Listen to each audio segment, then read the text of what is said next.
Hey guys, it's me, Zach to the thing from the ch- channel. Today we're gonna be doing some 420 ASMR. That was dumb. No, but for real, today's video has nothing to do with ASMR, but it's just a bunch of videos that I haven't finished. I think the fourth time now. But yeah, let's just roll them. I'm not gonna explain anything. I don't feel like doing that today. Hi guys, I'm Zach Did a Thing from the Zach Did a Thing YouTube channel. And fun fact, this video is one of the first videos that I actually script, so forgive me if it sounds a little bit weird. If you want to skip the intro, timestamps will be in the description and or pinned comment. The year is 2020. COVID is still a thing, and I'm sitting in my family living room using Source Filmmaker when I should be paying attention to my math class. Unrelated, but have you ever heard of Will Wood? He had made 2 albums under the Spotify, Apple Music, I don't know, Hype Machine, under the alias of Will Wood and the Tapeworms. However, as we all know, pop stars don't have tapeworms. I think a lot of them do, actually. Anyways, so he had to rebrand himself. But what did he rebrand himself to? I can hear you, dear viewer at home, asking. Well, he rebranded himself to Will Wood. Going back to me, I looked at the Will Wood and the Tapeworms Spotify, and I had noticed a new album with his face plastered on it was being featured, entitled The Normal Album. So I decided to sit down one day, ignore all my classes, and listen to the entire damn thing. And after I listened to it, I was like, oh my god, this is the next Mozart. Side tangent, my friend Lotion Man had actually shown me one of these songs a little while before I listened to the full album. It's this one. So actually listening to what was on the same record as that one song that I did like was really cool. I think about like a year or so after I had listened to the entire album, I had made a little ranking video, which sucked. Don't watch it. And if you haven't picked up on this already, this is a re-ranking of all those songs that I ranked in that video, which sucked. Now with better editing and more fleshed out points. So yeah, let's get on jiggy with it or whatever the kids say.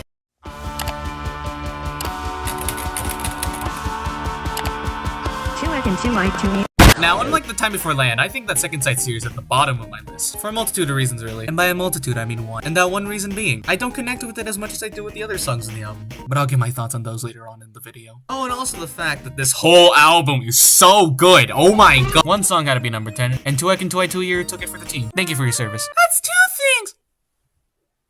I thought I killed you. I'd like to mention before we depart to number 9, that I don't dislike this song. Far from it, actually. I would in fact get jiggy with it if it started playing at a party. Maybe hitting the same moves as this guy in the Buddy Holly music video. Oh, and speaking of music videos, the music video makes me want to...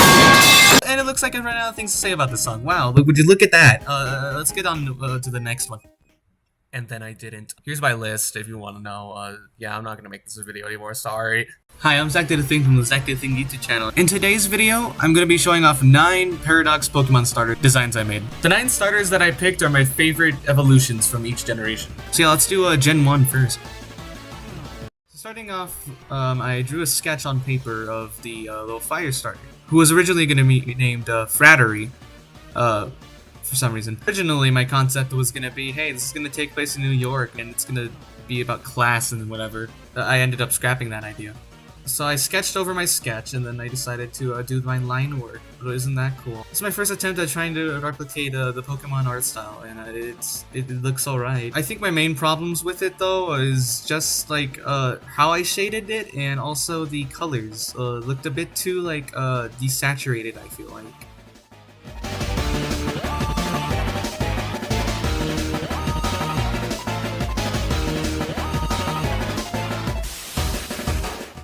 I'm still figuring out the shading, so that's why it doesn't look as good as the first one.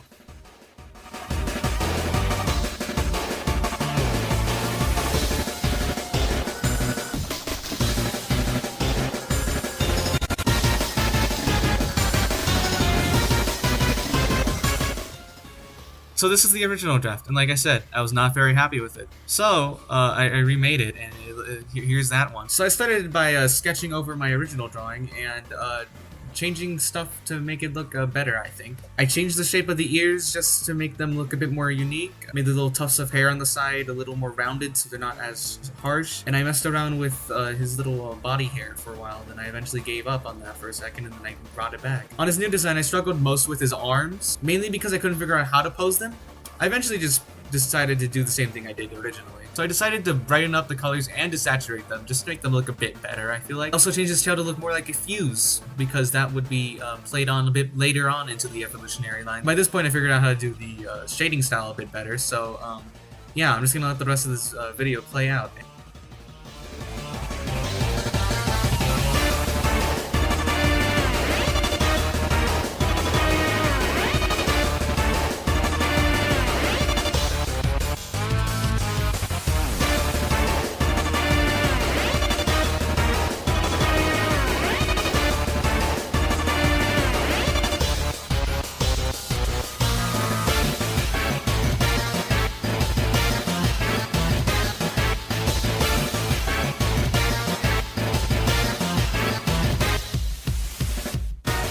Overall, I'm much more happier with this design. I think it looks more like an official Pokemon than the original does, which I think is good.